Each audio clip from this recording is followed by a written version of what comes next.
வணக்கங்க.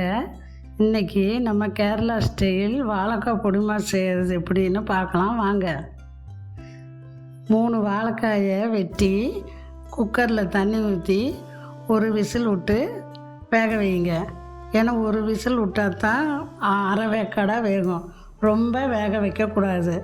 அரை வேக்காடாக இருந்ததுன்னா நல்லா பொடிக்கிறதுக்கு நல்லாயிருக்கும். பொடி மாஸ் செய்யவும் நல்லா டேஸ்ட்டாக இருக்கும். நல்லா வாழைக்காயை உரிச்சிட்டு பொடிச்சு வச்சுருங்க.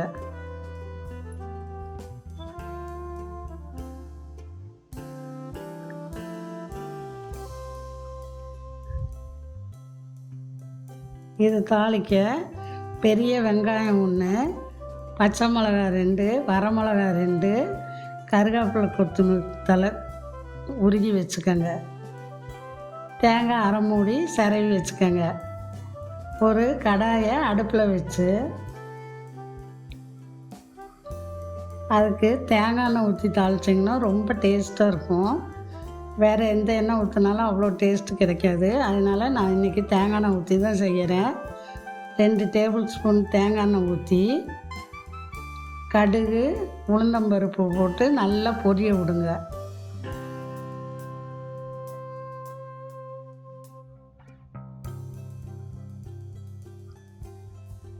நல்லா பொரிஞ்சதுக்கப்புறம் பச்சை மிளகா, வரமிளகா, வெங்காயம், கருவேப்பிலை தழை போட்டு நல்லா வதக்கி விடுங்க.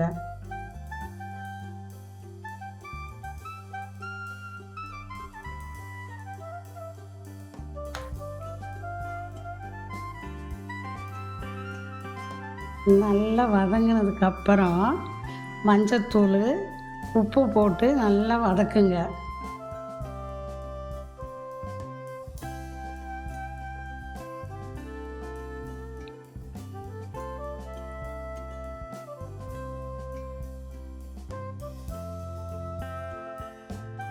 நல்லா வதங்கினதுக்கப்புறம் அந்த பொடிச்சு வச்ச வாழைக்காயை போட்டு நல்லா பெரட்டி விடுங்க.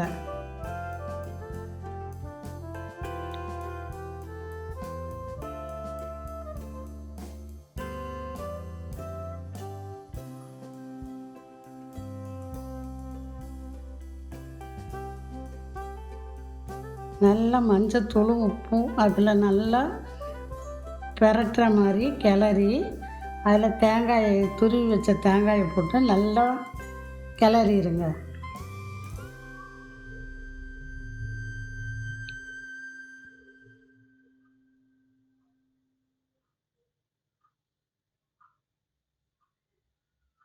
நல்லா கிளறி கொத்தமல்லி போட்டு இறக்கிட்டிங்கன்னா கேரளா ஸ்டைல் பொடி மாஸ் ரெடி.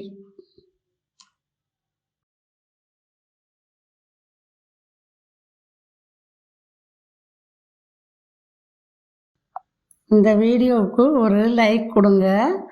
மறக்காமல் சப்ஸ்கிரைப் பண்ணுங்கள்.